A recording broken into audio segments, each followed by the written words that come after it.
بےنظیر بھٹو پر بائیں بازو کی ناجائز تنقید اسٹیبلشمنٹ کو مضبوط کرتی ہے۔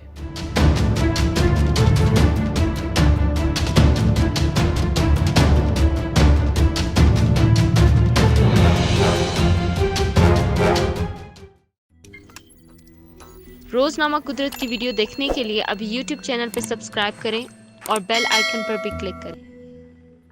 ڈاکٹر عمار علی جان لکھتے ہیں کہ ترقی پسندوں کی جانب سے محترمہ بےنظیر بھٹو کی سیاسی جدوجہد کو یہ کہہ کر رد کر دینا کہ وہ ایک جاگیردار یا خاندانی سیاست کی وارث تھیں ایک انتہائی رجعت پسندانہ سوچ کی عکاسی کرتا ہے۔ انہوں نے اپنے پورے کنبے کی قربانی دی۔ جدوجہد کے اس سفر میں انہیں قید و بند کی صعوبتیں اور دھمکیاں بھی برداشت کرنا پڑی۔ عورت ہونے کی بنا پر مخالفین کی جانب سے نازیبا اور نامناسب تنقید کا سامنا بھی کرنا پڑا اور اسی جہد مسلسل میں انہیں بالآخر ایک خوفناک حادثے میں اپنی جان کی قربانی بھی دینا پڑی۔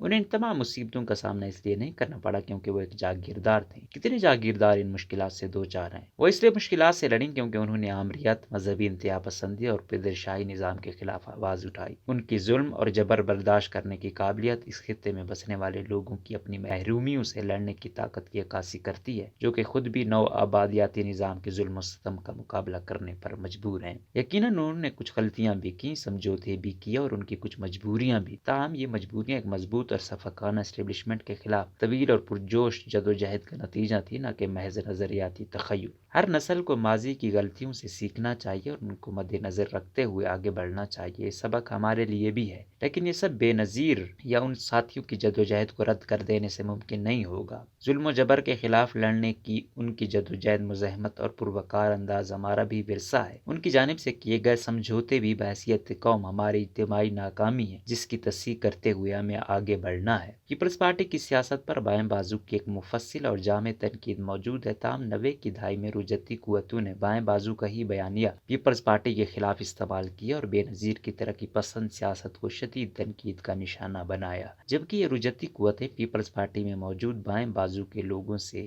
اس سے بھی زیادہ نفرت کرتے تھے۔ تو کہا جا سکتا ہے کہ دائیں بازو کے ان رجعتی قوتوں کو صرف بےنظیر سے نفرت نہیں تھی بلکہ انہیں ترقی پسند سیاست سے نفرت بھی تھی۔ لہٰذا ہمیں اپنے دوستوں اور دشمنوں میں فرق واضح کرنے کی شدید ضرورت ہے اور اپنے نظریے کی بنیاد پر پیپلز پارٹی کی سیاست پر تنقید کرنی چاہیے، نہ کہ بدنیتی پر مبنی رٹے رٹائے الزامات کو دہراتے رہیں۔ آخرکار دنیا بھر کے بائیں بازو کے سیاستدان سیاست کو معاشرتی اور معاشی پہلو تک محدود کرنے کی کوشش کر رہے ہیں، جو کہ نوجوانوں کو غیر سیاسی کرنے کی ایک مذموم سازش ہے۔ ایک سازش کے تحت ایک ایسا نقطہ نظر بنایا گیا ہے جس میں ضیاء الحق جیسے ڈکٹیٹر کو متوسط طبقے سے اٹھ کر اعلیٰ منصب تک پہنچنے کی مثالیں دی جاتی ہیں، لیکن بھٹو کو ایک بدترین جاگیردار تصور کیا جاتا ہے۔